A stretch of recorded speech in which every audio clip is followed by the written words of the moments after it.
유라굴로 광풍을 만나 거의 죽게 되어졌던 바울과 바울의 그 일행들이 주님의 은혜로 구원을 얻어서 이제 멜리데라는 섬으로 이제 들어가게 됩니다.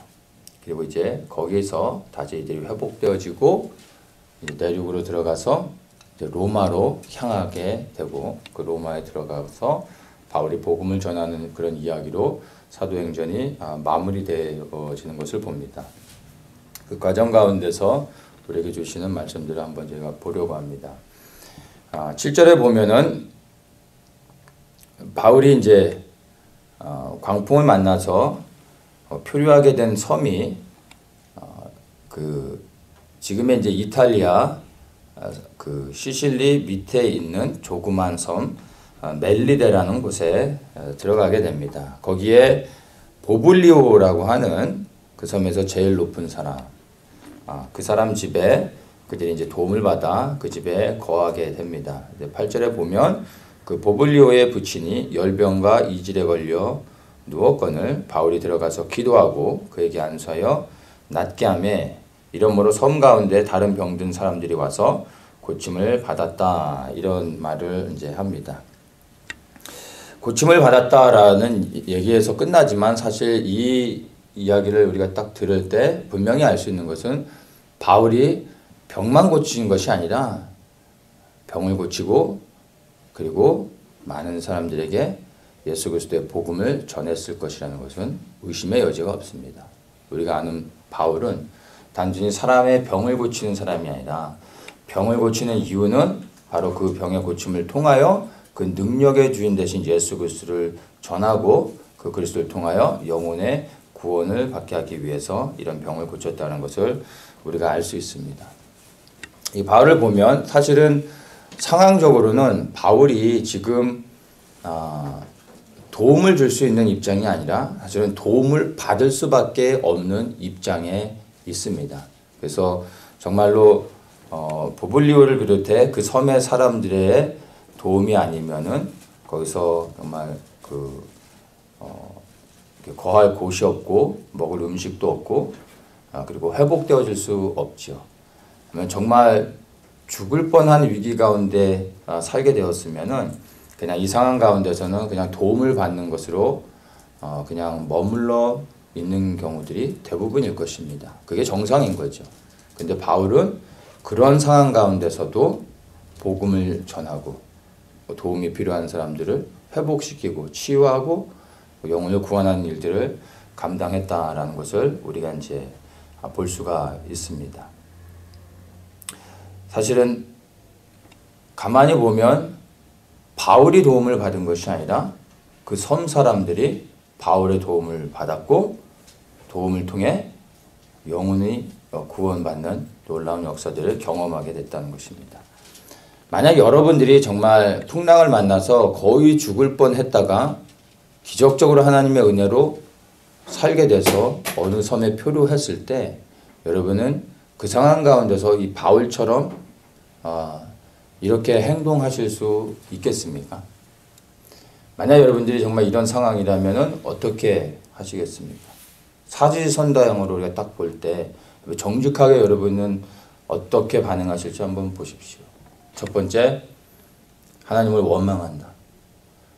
어떻게 내가 하나님을 섬겼는데 하나님 나한테 이런 고생을 하게 하시고 거의 죽을 뻔하게 하시고 나한테 이러실 수 있습니까? 하고 하나님을 원망하는 겁니다. 두 번째는 감사하는 겁니다. 하나님, 내가 죽을 수도 있었는데 그래도 나를 구원해 주셔서 감사합니다. 하고 하나님께 감사의 고백을 드립니다. 세 번째는 분석하는 겁니다. 이걸 해석하는 거예요, 상황을. 왜 하나님께서 나에게 이런 고난을 주셨을까? 하나님의 뜻이 무엇일까? 왜 이런 상황 가운데서 나를 두게 하셨을까? 기도하면서 분석하는 겁니다. 네 번째, 바울처럼 복음을 전하는 것입니다. 상황이 어떻게 됐든 그 상황 가운데서 도움이 필요한 사람들을 발견했을 때 그들에게 즉시로 도움을 주고 병을 치유하고 치유돼서 마음이 열린 사람들에게 예수 그리스도의 복음을 전해 구원을 받게 하는 것입니다. 여러분, 이 네 가지 중에서 이런 상황을 만났을 때 즉시로 여러분들에게 나타나는 반응은 무엇입니까? 한번 생각해 보십시오. 저는 이 바울의 이런 삶이 참 도전됩니다. 이것은 단순한 직업의식 이런 걸로 되어질 수 있는 것은 아니라고 생각합니다. 그의 삶의 중심이 오직 예수 그리스도밖에 없기 때문에 생각하는 것들 그리고 그의 행동하는 모든 것들이 그냥 복음을 전하고 그리고 영혼을 구원하는 그런 것들이 자연스럽게 나올 수밖에 없지 않았나 생각을 하게 됩니다. 우리가 할 수 있으면 최상의 조건 가운데서 주님을 섬기고 또 복음을 전할 수 있다면 너무나 좋지만, 그러나 우리가 살아가는 삶의 환경들은 우리가 원하는 대로 되어지지 않습니다. 정말 우리에게 이런 조건이 되어지면 내가 주님을 정말 열심히 섬길 수 있을 텐데 라고 생각하는 사람들은 늘 그 생각 가운데서 그냥 조건이 채워지지 않아서 핑계대면서 그냥 일평생 주님을 섬기지 못하는 사람들도 있습니다. 근데 바울은 사도행전을 통해서 우리가 쭉 보았지만 대부분의 바울의 삶은 결코 복음을 증거하기에 편안한 그리고 충분한 그런 조건이 아니었다는 것을 알고 있습니다. 오히려 그렇게 복음을 전할 수 없는 상황 가운데서도 도망다니고 그리고 쫓겨다니고 욕을 먹고 비방을 당하고 매를 맞는 가운데서도 바울은 복음을 전했다라는 것입니다. 이것이 저로 하여금 참 도전되게 했고 바로 우리가 본받아야 될 그러한 삶의 모습이 아닌가 그렇게 생각을 합니다. 우리가 복음을 전한다는 것에 대해서 우리가 조금 고민을 해볼 필요가 있습니다. 우리 그냥 복음을 전한다고 하면은 어떤 시스템화되어져 있는 그런 그 매뉴얼을 가지고 예수님을 전하는 어떤 그런 것들을 생각하는데, 바울이 전했던 이 복음을 전하는 활동은 그런 것이 아니었습니다. 이것은 그에게 있어서 그냥 삶 그 자체였던 것입니다. 그냥 복음을 전해야지, 오늘 몇 시부터 몇 시 전도 활동을 해야지 해서 하는 것이 아니라 그냥 눈을 뜨면 그의 삶이 그냥 복음을 전하는 것이었습니다. 이 복음을 전한다라는 것을 그냥 전도 활동으로 우리가 생각하지 않고요. 이 복음을 전한다는 것을 예수님을 전하는 것, 그리고 예수님을 자랑하는 것으로 생각하면 조금 더 바울의 삶을 이해할 수 있을 것 같습니다. 바울은 특별히 정말 복음을 전하려고 노력한 것이 아니라 그냥 그 삶 속에 그냥 예수 그리스도로 충만해서 입을 열면 그리스도가 선포되어진 겁니다. 그리스도를 말할 수밖에 없었고 그것은 곧 그리스도를 자랑했다는 것입니다. 우리의 삶에 예수 그리스도가 전부가 되어지시고 그리고 우리의 입술을 열 때 그리스도밖에 나올 수 없다면 어떠한 상황 가운데서도 의도적으로 의식을 하고서 전하는 것이 아니라 그냥 입을 열면 예수 그리스도가 나오는 겁니다. 눈을 열어보면 어떤 사람들에게 복음이 필요한지, 어느 누구에게 예수 그리스도가 필요한지를 그냥 보게 되는 거죠. 그리고 자기 안에 있는 그리스도를 자랑하는 것입니다. 증거하는 것이죠. 그래서 복음을 전한다는 것을 많은 사람들이 뭔가 교육을 통해 학습되어지고 훈련되어진 다음에 할 수 있는 것으로 생각을 합니다. 물론 그런 것도 필요하지만 사실은 바울은 그렇게 되어진 것이 아니라 예수 그리스도가 그 안에 임하시고 전부가 되어질 때 그냥 입을 열어 그리스도를 말했던 것입니다. 근데 이것이 더욱더 강력한 복음의 증거의 역할들을 감당할 수 있게 되어졌습니다. 우리 또한 바울의 삶을 살아야 되는데 그러기 위해서는 바울로부터 어떤 특별한 교육, 바울과 같은 그런 교육을 받는 것이 아니라 바울에게 임하신 예수 그리스도가 우리를 사로잡으실 때, 그리고 그분이 우리의 전부가 되어질 때 우리가 입을 열어 예수 그리스도를 자랑하는 겁니다. 내 안에 주님이 오셔서 무엇을 행하셨고 나에게 그분이 어떤 존재이신지 그것을 전하는 것이죠. 그것을 통해 사람들이 예수 그리스도를 영접할 수 있게 되는 것입니다.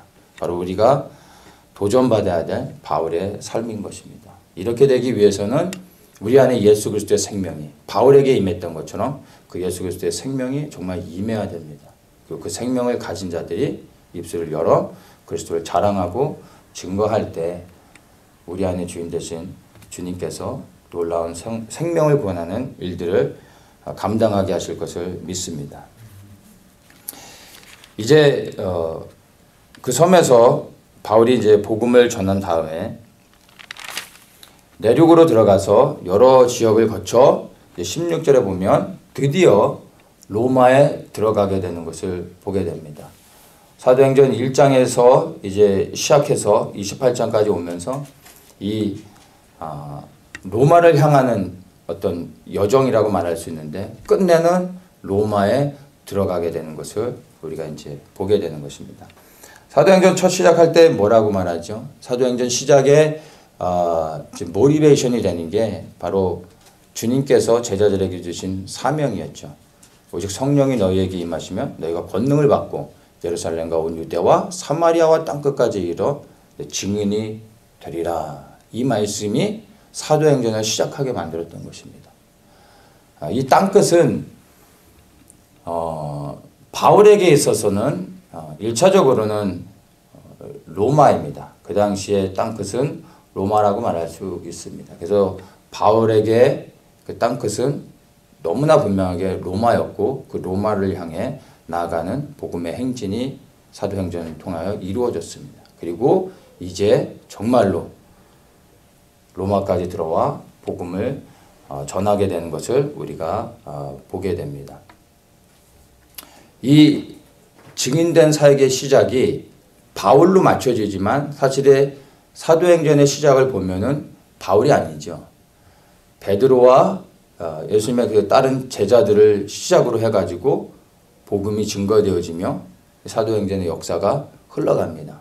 그러다가 이제 바울과 바나바를 통해서 바톤이 교체되고 그 다음에 이 바울이 로마까지 들어가 땅끝까지 복음을 전하는 일들을 마치게 되는 것들을 보게 됩니다.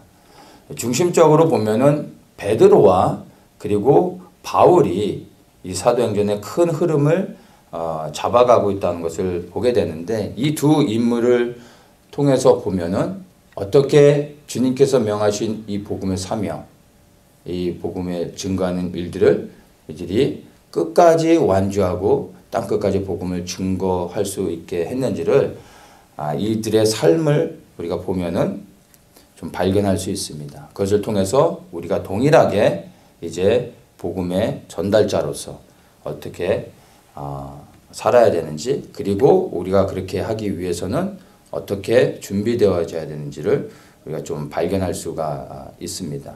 첫 번째 이제 베드로의 삶을 사도행전에 나타난 이 베드로의 삶을 좀 보면은 발견할 수 있는 것이 있습니다. 첫 번째로 베드로와 베드로의 그 동료들, 즉 예수님의 제자들은 주님의 다시 오심에 대한 그 약속을 받았다라는 것입니다.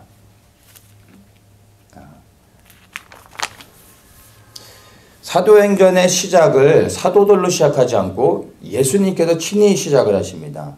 첫 시작을 예수님이 시작하시고 사도행전 1장 8절에 그들에게 증인된 그 사명을 주시고 난 후에 9절에 보면 이렇게 말씀하십니다. 이 말씀을 마치고 즉 땅끝까지 이르러 내 증인이 되라. 이 말씀을 마치고 난 다음에 저희 보는 데서 올려가시니 구름이 저를 가리워 보이지 않게 하더라. 올라가실 때 제자들이 자세히 하늘을 쳐다보고 있는데 흰옷 입은 두 사람이 저희 곁에 서서 가로되 갈릴리 사람들아 어찌하여 서서 하늘을 쳐다보느냐. 너희 가운데서 하늘로 올라오신 이 예수는 하늘로 가심을 본 그대로 오시리라 하였느니라. 예수님께서 사명을 주시고 그 다음에 그들이 보는 앞에서 승천하셨습니다. 하늘로 올라가셨습니다. 그 하늘로 올라가신 예수님을 보고 있을 때 천사들이 나타나 예수 그리스도께서 다시 오실 것에 대해서 말해 주었습니다. 그리고 사실 여기뿐만이 아니라 예수님께서 승천하시기 전에 제자들에게 계속해서 예수님이 다시 오실 것을 분명하게 말씀해 주셨습니다. 그 중에 하나가 마태복음 16장 27절입니다.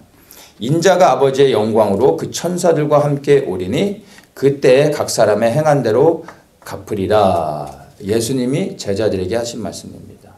다시 오신다라는 것을 말해주고 있습니다. 그러니까 베드로는 예수 그리스도의 죽으심과 부활을 목격했을 뿐만 아니라 승천하심도 목격했습니다. 그리고 예수님을 통해서 그 예수님께서 다시 오시겠다고 하신 말씀을 분명히 들었고 그 약속을 베드로는 믿었습니다.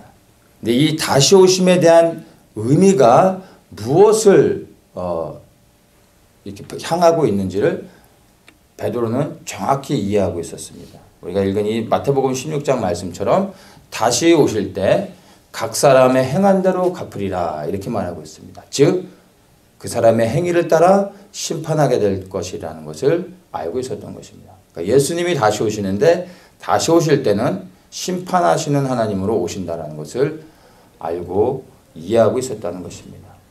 우리는 주님이 다시 오신다는 것을 성경을 통해서 기록되어 있으니까 믿기는 하지만 사실 그것이 실제가 되지 않습니다. 믿는다 할지라도 그 주님이 다시 오실 때 우리는 그냥 플랜카드에 그냥 축 환영합니다. 예수님 어서 오십시오. 뭐 이렇게 해서 예수님 오실 때 나가서 막 손을 들면서 환영해 주면 되는 걸로 많이들 생각합니다. 근데 예수님이 다시 오실 때 전혀 그렇지 않습니다. 그분이 다시 오실 때요. 이 땅의 모든 무릎이 그 앞에 무릎을 꿇을 수밖에 없게 될 겁니다. 고개조차 들 수 없고 고개를 숙이고 두려워 떨게 될 것입니다. 왜냐하면 이 땅에 오시는 예수님은요. 심판하시는 거룩한 권세와 능력을 가지고 오시는 분입니다. 그래서 정말 다시 오시는 주님 앞에 두려워 떨 수밖에 없다는 것입니다. 바울은 이것을 믿었습니다. 베드로는 이것을 믿었습니다. 주님의 부활을 목격했고 승천을 목격했기 때문에 다시 오신다고 하신 그 주님이 하신 말씀을 당연히 믿을 수 있었던 것입니다. 그래서 주님께서 다시 오시는데 그 부르심의 사명, 즉 땅끝까지 이르러 증인이 되라고 하신 이 말씀 가운데 생명을 걸고 순종하며 살아갈 수밖에 없는 것입니다. 왜냐하면 이 땅에서 행한 그 모든 것을 가지고 주님 앞에 서서 심판을 받아야 하기 때문이었던 것입니다. 우리 또한 동일하게 베드로처럼 예수 그리스도의 다시 오심을 믿을 수 있습니다. 기록된 말씀을 통하여 주님이 부활하셨음을 그리고 승천하셨음을 그리고 다시 오심을 우리 말씀을 통하여 분명하게 확신하고 믿을 수 있습니다. 이것이 믿어진다면 그리스도의 다시 오심이 믿어진다면 우리의 삶을 돌아보며 우리는 그리스도의 그 부르심 앞에서 증인된 삶을 살아가고 있는지 우리 자신을 점검해 보아야 됩니다.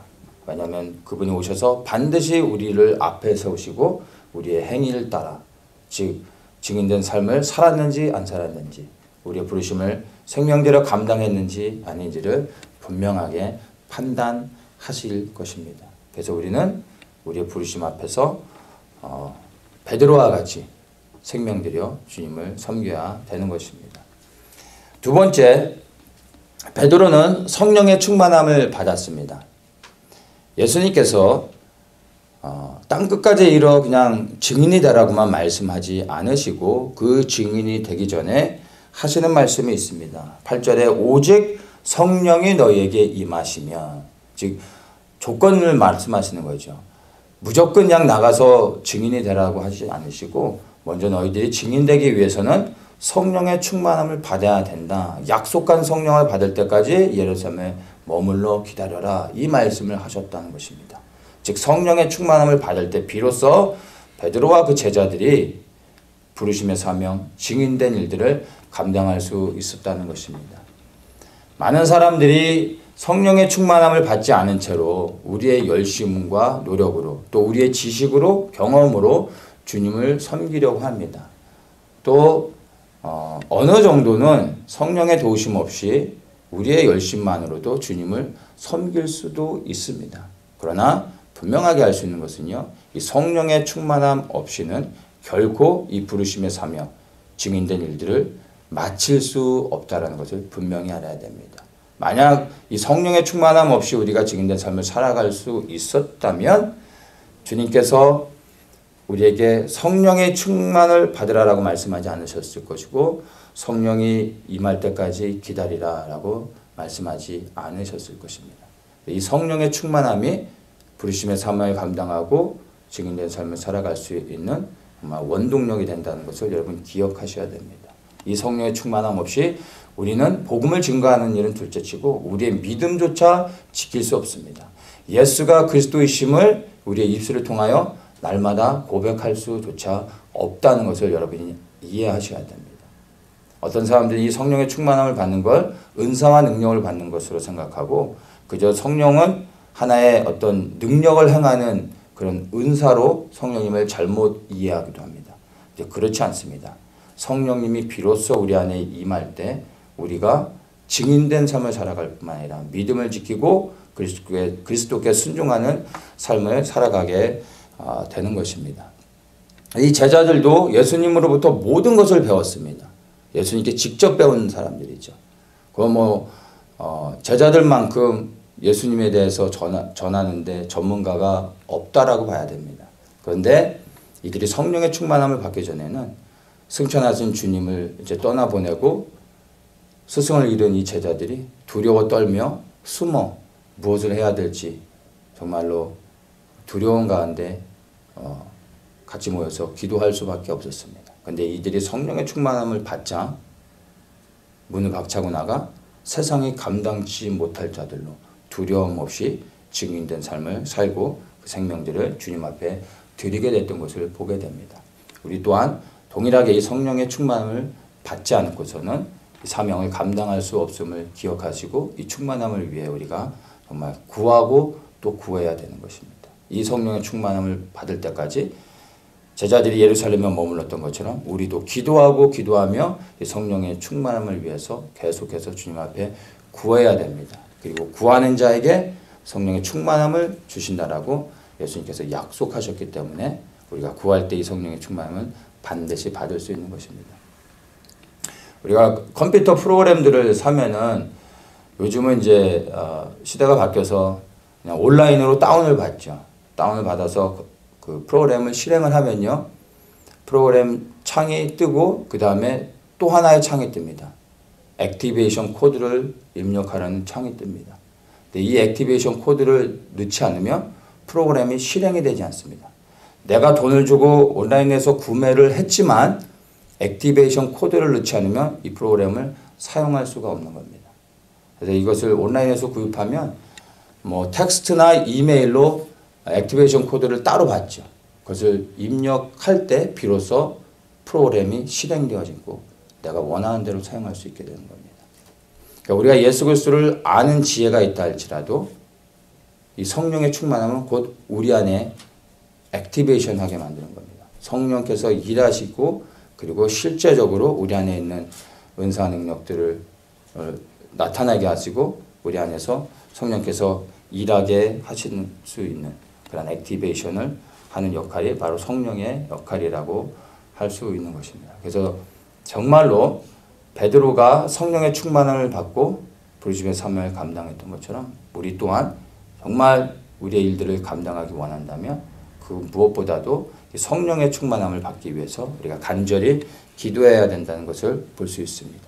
그리고 이 충만함 안에서 베드로뿐만이 아니라 제자들과 또 복음을 전했던 수많은 무명의 전도자들이 이 성령의 충만함을 통해서 계속해서 복음을 확장했다는 것을 우리가 분명히 알 수 있습니다.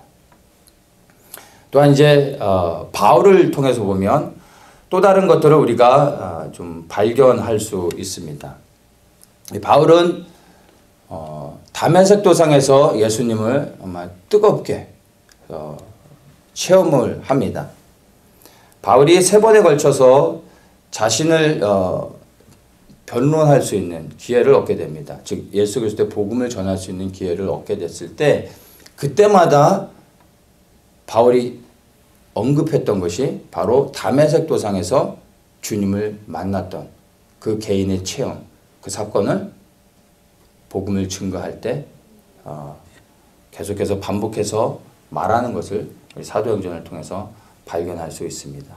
성경에 기록되어진 것을 말하는 것도 좋지만 내 안에 이미 찾아오셔서 나를 만나주신 실제 하시는 예수님을 전하는 것은 더욱더 능력이 있는 것입니다.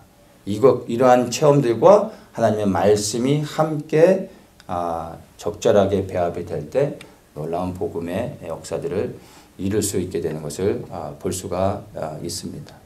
우리가 믿는 예수님은 성경 안에 갇혀져 있는 하나님이 아닙니다. 교리적인 그러한 말씀의 하나님이 아닙니다. 이분은 살아서 역사하시는 분입니다. 그래서 이 살아서 역사하시는 예수님, 하나님 되신 이 예수님을 우리는 바울처럼 실제적으로 만나야 됩니다. 물론 바울처럼 이렇게 담에색 도상에서 만난 것처럼 우리 그렇게 동일하게 만나는 것은 아니지만 정말 어느 누구에게도 분명하게 말할 수 있는 그러한 개인적인 예수님을 만난 체험들이 반드시 있어야 됩니다. 왜냐하면 그분은 살아 역사하시며 그리고 우리 한 사람 한 사람을 우리 찾아오셔서 우리의 성품에 따라 만나주십니다. 이러한 체험들을 가지고 있어야 우리가 그리스도의 증인이 되어질 수 있는 것입니다. 우리는 기록된 말씀에 대한 증인이 아니라 살아 역사하시며 우리 안에 일하시는 실제하는 예수 그리스도의 증인이 되어져야 되는 것입니다. 이론을 동의하는 자들이 아니라 실제 우리 삶 속에서 살아계신 그 주님의 증인. 증인은 기록된 것에 대한 것을 증거하는 사람들이 아니라 내가 보고 경험하고 체험한 것들을 말하는 사람들이 증인인 것이죠. 그러기 위해서는 살아계신 주님을 만나야 되는 것입니다. 이렇게 만나야지만 바울처럼 증인의 삶을 살아갈 수가 있습니다. 그래서 정말 여러분의 개인의 삶 속에서 주님을, 살아계신 주님을요, 계속해서 만나셔야 됩니다. 한 번이 아니라 어제의 그 하나님이 아니라 1년 전의 그 하나님이 아니라 매일 우리를 새롭게 만나주시는 그러한 새로운 경험들을 통해 끊임없이 그리스도를 전할 수 있어야 됩니다.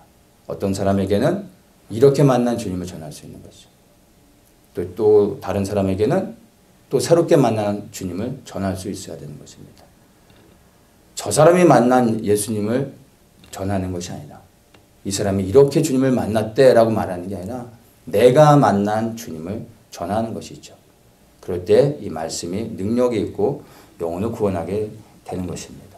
그래서 바울은 늘 자신이 만난 주님을 모든 사람들에게 담대하게 전할 수 있었던 것입니다. 왜냐하면 그것이 실제하는 주님을 만난 경험이기 때문입니다.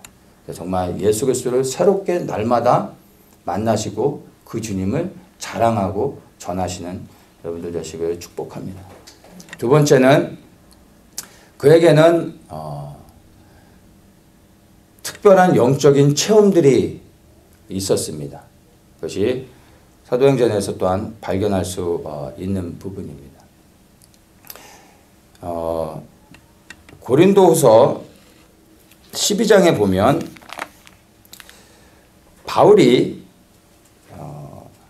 셋째 하늘에 갔었던 경험들을 이제 말해주는 게 있습니다. 고린도후서 12장 1절부터 제가 한번 읽겠습니다. 무익하나마 내가 부득불 자랑하노니 주의 환상과 계시를 말하리라. 내가 그리스도 안에 있는 한 사람을 아노니, 여기서 그리스도 안에 있는 한 사람을 안다라고 말하지만 이게 사실 자기 얘기를 하는 건데 자기 자랑이 될까봐 겸손하게 다른 사람을 그냥 얘기하는 겁니다. 근데 바울의 이야기죠. 14년 전에 그가 셋째 하늘에 이끌려 간 자라. 그가 몸 안에 있었는지 몸 밖에 있었는지 나는 모르거니와 하나님은 아시느니라. 4절입니다. 그가 낙원으로 이끌려가서 말할 수 없는 말을 들었으니 사람이 가히 이르지 못할 말이로다. 자, 이렇게 말을 합니다. 14년 전에 셋째 하늘에 이끌려갔다고 하는데 이 셋째 하늘이 4절에 보면 낙원이라고 말하고 있습니다.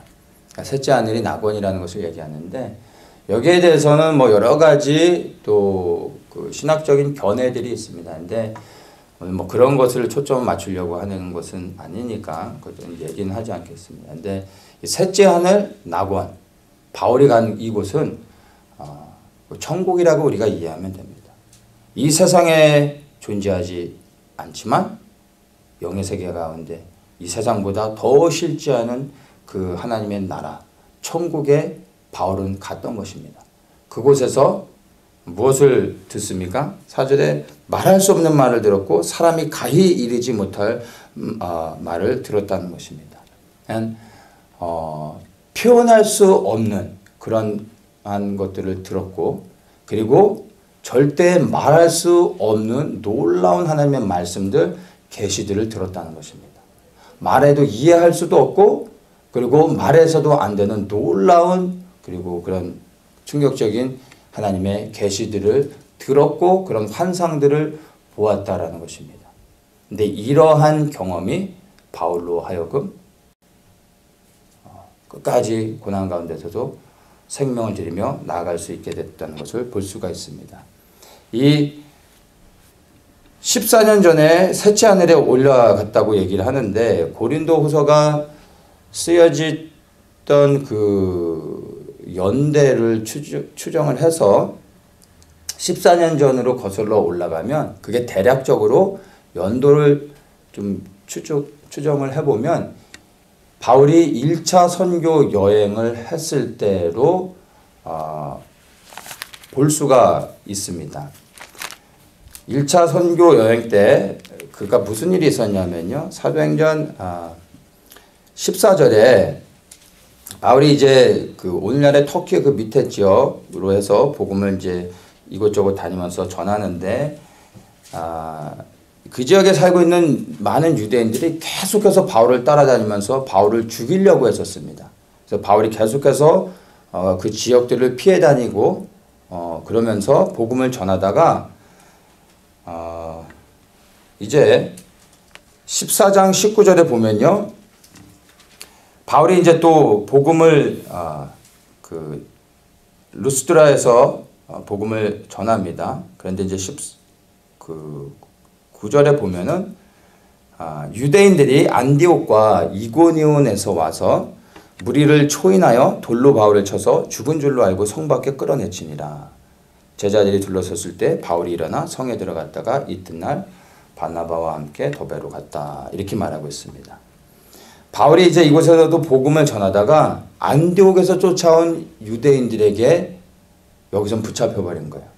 그래서 무리를 초인하였다라고 하는데 이것은 이제 그 곳에 모여서 바울의 복음을 전하는 것을 듣고 있었던 사람들을 이 유대인들이 와서 설득시킨 겁니다. 그리고 이 사람은 가짜고 돌에 맞아 죽어야 될 사람이다.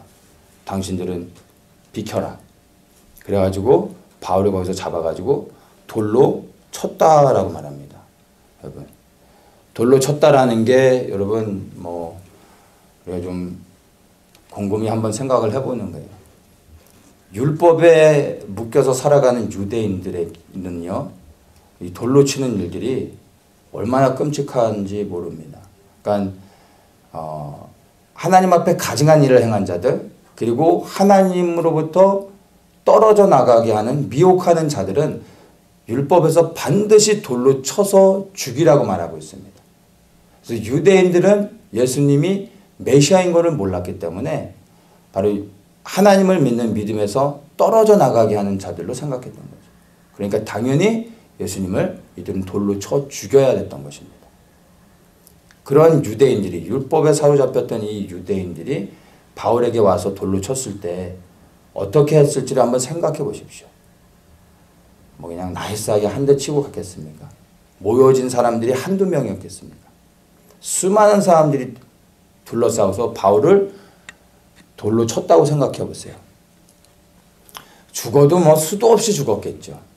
근데 이 성경에서는 돌로 쳤고 죽은 줄로 알아서 성 밖에 버렸다라고 얘기합니다. 근데 죽은 줄로 안 것이 아니라 죽은 겁니다. 완전히 죽었죠. 바울이 쓰러졌다고 해서 사람들이 바울을 치는 것을 멈췄겠습니까? 가만히 한번 이 유대인들이 어떤지를 생각해 보세요. 쓰러져서 죽은 바울을 짓밟았을 것이고 그리고 또 돌로 치는 사람들이 있었을 것입니다. 바울은 완전하게 죽은 것이었습니다. 그래서 아마 확인 사살까지 했겠죠. 또 내치고 또 쳐서 바울은 완전히 죽은 겁니다. 그래서 이 죽은 바울을 성 밖에 던져버린 거예요. 그리고 제자들이 둘러섰을 때 바울이 다시 살아난 겁니다. 이건 부인할 수 없는 사실이죠. 근데 바로 이때 그가 돌에 맞아 죽었을 때 그 몸이 그 영이 몸에서 나와 셋째 하나 그 낙원에 가서 놀라운 것들을 듣고 보게 된 것입니다. 그리고 그가 다시 몸에 돌아와 다시 하나님께서 그를 살리셨습니다. 왜냐하면 바울은 부르심의 사명이 있었어요. 로마까지 가서 복음을 전해야 되는 가이사 앞에 서야 되는 주님의 사명이 있었기 때문에 그는 죽어도 다시 살아나야 됐던 것입니다. 그래서 그가 이 죽음을 통하여 놀라운 영의 세계를 경험하게 되고 말할 수 없는 그런 충격적인 수많은 예언, 어떤 그 계시들을 듣게 되어졌던 것입니다. 근데 이러한 경험이 있었기 때문에 그 이후로도 바울이 복음을 전하면서 수도 없이 많은 성경에 다 기록하고 있지 않지만 바울의 일평생을 보면 복음을 전하는 많은 곳에서 수많은 위기들을 겪고 어려움을 당합니다. 우리 같으면 포기할 수밖에 없는, 아니 포기하는 게 너무나 당연한 것으로 여겨질 수 있었지만 그런 가운데서도 바울이 복음을 증거하는 일을 멈출 수 없었던 이유 중에 하나가 놀라운 영적인 체험을 했다는 것입니다. 실제 우리가 가길 원하는 그 하나님 나라를 그는 갔습니다. 보았습니다. 거기서 살아봤습니다. 그 사람들을 만났습니다. 그 놀라운 하늘의 일들을 들었습니다. 그렇기 때문에 바울은 이 영의 세계 하나님의 나라가 실제가 됐던 것입니다. 부인할 수 없는 게 됐어요. 그래서 고난 가운데서도 바울은요 변함없이 끝까지 믿음을 지키고 부르심의 사명을 감당하게 됐다는 것을 보게 되는 것입니다. 셋째 하늘 갑자기 막 이렇게 가고 싶지 않으십니까? 가고 싶은 분은 제게 돌을 갖고 오십시오. 보내드리겠습니다. 우리가 기억해야 됩니다. 바울이 어떻게 이렇게 놀라운 영적인 체험을 할 수 있었는지를.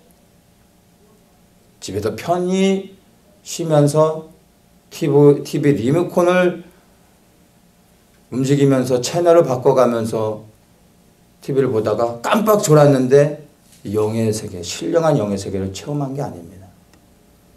주님이 부르신 그 자리에서 복음을 증거하다가 매를 맞는 게 아니라 돌에 맞아 죽을 때 이런 놀라운 체험을 하게 됐다는 것입니다.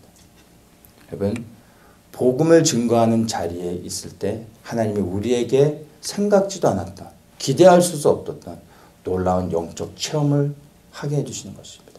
눈을 열어 놀라운 이 땅이 아닌 하늘의 세계를 우리에게 보여주실 수 있습니다. 그리고 우리는 그것을 통하여 고난받는 자리에서도 더욱더 기뻐하면서 주님의 부르심의 사명을 감당할 수 있게 되는 것입니다. 대가를 치르지 않으면 신령한 영의 세계들을 여러분 경험할 수 없습니다. 학습을 통해서 이러한 영의 세계를 볼 수 있는 것이 아닙니다. 주님이 부르신 그 자리에서 고난받을 때, 주님을 충성스럽게 섬길 때 여러분 이러한 놀라운 영의 세계들을 경험하게 되고 이러한 것을 경험한 사람들은 더욱더 보이지 않지만 실지 않은 하나님의 나라를 소망하게 되고 흔들리지 않는 믿음으로 사명을 감당할 수 있게 된다는 것을 여러분 기억하십시오. 성령의 충만함을 받으셔야 됩니다. 그리고 예수 그리스도의 부활하심과 다시 오심을 여러분 믿으시고 이것에 대한 증인이 되셔야 됩니다. 개인적으로 예수님을 깊이 있게 1대1로 만나셔야 됩니다. 그 주님을 새롭게 만나시고 매일의 삶 속에서 계속해서 그 주님을 만나고 교제해야 됩니다. 그리고 이러한 신령한 영적인 체험들을 해야 됩니다. 이것이 단순히 우리의 호기심을 위해서 궁금해서 어떤 새로운 것들을 경험하기 위해서가 아니라 바로 흔들리지 않는 확신 가운데 주님을 섬기기 위해서 이러한 영적인 체험들을 해야 되는 것입니다. 바로 이러한 것들이 우리로 하여금 복음의 전달자가 되게 하는 것입니다. 이러한 체험을 통해 베드로와 바울이 변함없이 부르신 자리에서 복음의 전달자가 되어졌다는 것을 기억해야 합니다. 바울이 로마에 가서 이제 드디어 도착을 했는데 거기에서 무엇을 합니까? 마지막 그 31절을 보면요. 사도행전의 마지막을 이렇게 끝납니다. 담대히 하나님 나라를 전파하며 주 예수 그리스도께 관한 것을 가르치되 그 많은 사람이 없었더라. 바울이 이 마지막에서 무엇을 했는지를 보여주고 있습니다. 하나님 나라를 전파했고요.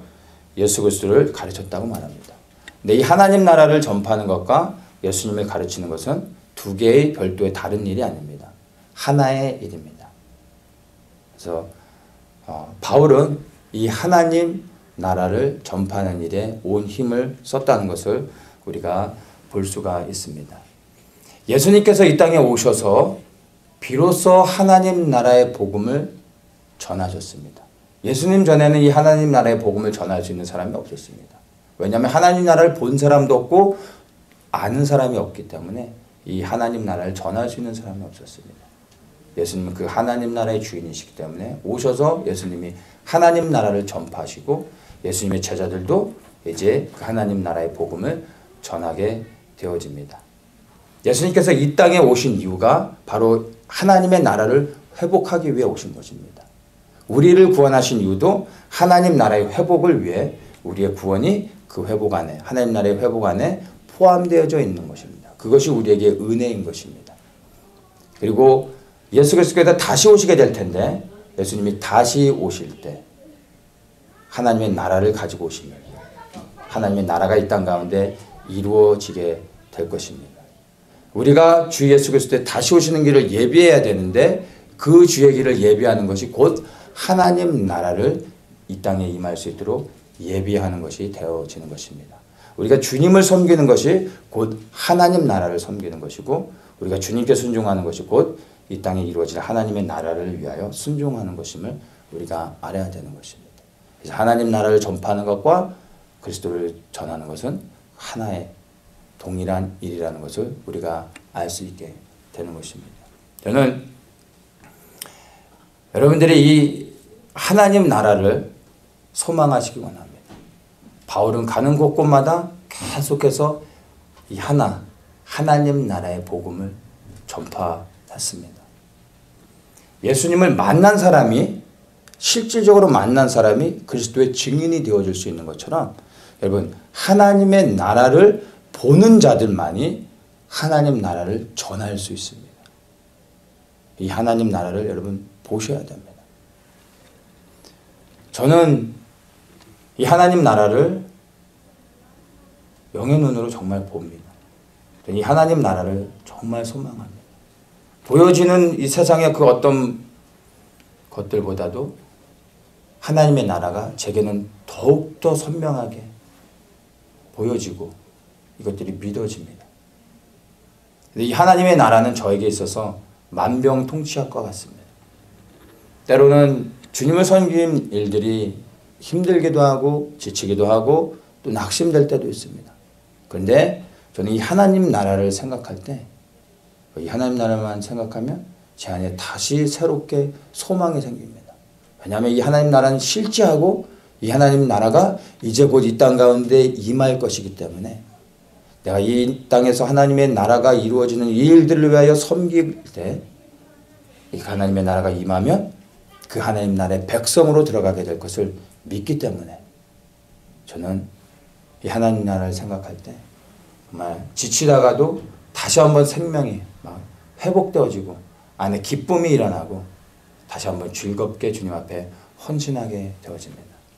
동일하게 여러분들에게도 보이지 않지만 보이는 것보다 더 실지 않은 이 하나님의 나라를 보실 수 있기를 축복합니다. 보이지 않는다면 이것을 보게 해달라고 기도하십시오. 이게 정말 실제가 되셔야 하나님 나라의 복음을 전할 수 있고요. 하나님 나라를 전할 수 있고 하나님 나라를 말할 수 있고 이 하나님 나라를 위하여 섬길 수 있습니다. 정말 이 하나님 나라를 보시고 이 하나님 나라를 소망하는 자들 되시길 축복합니다. 사도행전은요, 사도 바울이 이제 하나님 나라의 복음을 전하면서 끝을 맺는데 그 끝을 보면 사실은 조금 만족스럽지 못하게 끝을 맺고 있는 것을 우리가 볼 수가 있습니다. 뭔가 끝이 좀 선명했으면 좋겠는데 그렇지 않게 끝나는 것을 보게 됩니다.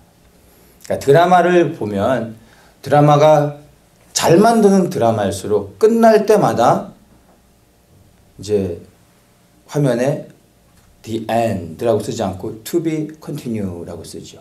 그리고 끝나는 장면이 어떻게 끝납니까? 잘 만드는 드라마는 다음 주를 기다릴 수밖에 없는 상황 가운데서 끝나게 만들죠. 그래서 예고편을 자꾸 보게 만들고 일주일을 기다리게 만듭니다. 그 다음에 일어날 스토리가 기대가 되어지는 거죠. 근데 이 사도행전이 사실 그렇게 끝나고 있습니다. 애매하게 끝나는 것이 아니라 우리로 하여금 뭔가 소망하고 기대하게끔 하면서 끝을 맺고 있다라는 것입니다. 사도행전은 28장에서 기록은 맞춰졌지만 사도행전의 역사는 끝나지 않았다라는 것을 여러분 기억하셔야 됩니다. 사도행전은 오늘 이 시간에도 계속해서 진행되고 있다는 것을 여러분 기억하셔야 됩니다. 그런데 이것이 저로 하여금 정말 새로운 소망을 갖게 하고 기대하게 합니다. 이것이 여러분에게도 동일한 기대가 되어졌으면 좋겠습니다. 우리 한 사람 한 사람이 이제 사도행전 29장을 써 나가야 되는 것입니다. 이 사도행전 29장은 손으로 쓰는 게 아닙니다. 이것은 우리의 삶으로 사도행전을 써가야 되는 것입니다. 왜냐하면 사도행전은 소설이 아니라 살아있는 역사인 것입니다. 주님의 증인된 사람들이 살아가는 역사가 사도행전에 기록들이 되어지는 것입니다. 그래서 우리가 사도행전의 주인공들이 되어져서 바울을 이어 우리가 그 사도행전 29장에 들어가 주인공이 되어져서 복음의 증인으로서 하나님 나라를 전파하며 살아갈 때 사도행전 29장이 써지는 것입니다. 그리고 우리를 통하여 사도행전이 맞춰지게 될 것을 믿습니다. 우리가 살아가고 있는 이 시대가 이제 사도행전을 끝마치고 마침표를 찍어야 되는 그러한 시대 가운데 살고 있다는 것을 여러분 기억하십시오. 이젠 사도행전을 읽는 자들이 아니라 사도행전을 기록하는 자들, 사도행전의 주인공으로 바울과 같이 이 사도행전의 역사에 참여하는 분들이 되시기를 예수님의 이름으로 축복합니다. 바울에게 땅끝은 로마였지만 그래서 그의 사명은 맞춰졌지만 여러분 이 시대에 우리에게 있어서 땅끝까지 이뤄 증인이다라고 하실 때 우리에게 있어서 땅끝은 로마가 아닙니다. 우리에게 이 땅끝은요 예루살렘인 것입니다. 복음이 예루살렘으로 시작하여 예루살렘을 출발하여 사마리아와 온 유대, 사마리아 그리고 땅끝까지 이르러가는 겁니다. 유대의 지경을 넘어섰습니다. 팔레스타인을 넘어서서 그 복음이 이제 지중해를 건너 유럽으로 갔고 그 유럽에서 또 이제 바다를 건너 미국으로 북대서양으로 그리고 또 바다를 건너 아시아로 그리고 이제 마지막 복음의 행진이 아시아에서 이제 예루살렘 향해서 나아가는 그 시대에 살아가고 있는 것입니다.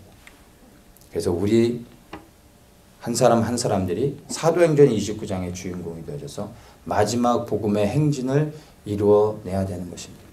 그래서 한국에서부터 북한으로 중국으로 그리고 중동 지역을 넘어 예루살렘으로 다시 이 복음의 행진이 이루어질 수 있도록 이 일들을 위해 우리가 함께 일어나야 되는 것입니다. 이것이 바로 왕의 대로를 예비하는 것이고 주의 길을 예비하는 것이고 하나님 나라가 이 땅에 이루어지는 일들을 위하여 우리가 사도행전의 주인공이 되어져서 우리가 섬겨야 되는 것입니다. 그렇게 헌신된 하나님의 사람들이 일어날 때 하나님께서 이 사도행전을 마치시고 하나님의 나라가 이 땅 가운데 실제로 임하게 될 것입니다. 그 일을 위하여 수고하고 섬긴 모든 자들이 하나님 나라의 백성으로서 이 땅 가운데 들어가서 살게 될 것을 믿습니다. 여러분, 어떤 사람이 되길 원하시는지 여러분 결단하셔야 됩니다. 경기장에서 경기를 하는 사람들은 아주 소수입니다. 그러나 그 경기장 바깥에서 관중석에 앉아 둘러서 보는 사람들은 수도 없이 많은 사람들입니다. 예수님이 찾으시는 사람들이 누구인지를 여러분 생각하십시오. 관중석에 있는 사람들, 그것을 해설하는 사람들이 아니라 그 경기장 안에 들어가 뛰는 자들, 싸우는 자들, 바로 그러한 자들을 주님이 찾고 계신 것입니다. 그러한 소수의 사람들이 되어지기를 축복합니다. 그 경기장으로 들어가셔서 사도행전을 마치고 당당히 주님 앞에 부끄럼 없이 서서 하나님 나라를 유업으로 받는 모든 분들 되시기를 예수님의 이름으로 축복합니다.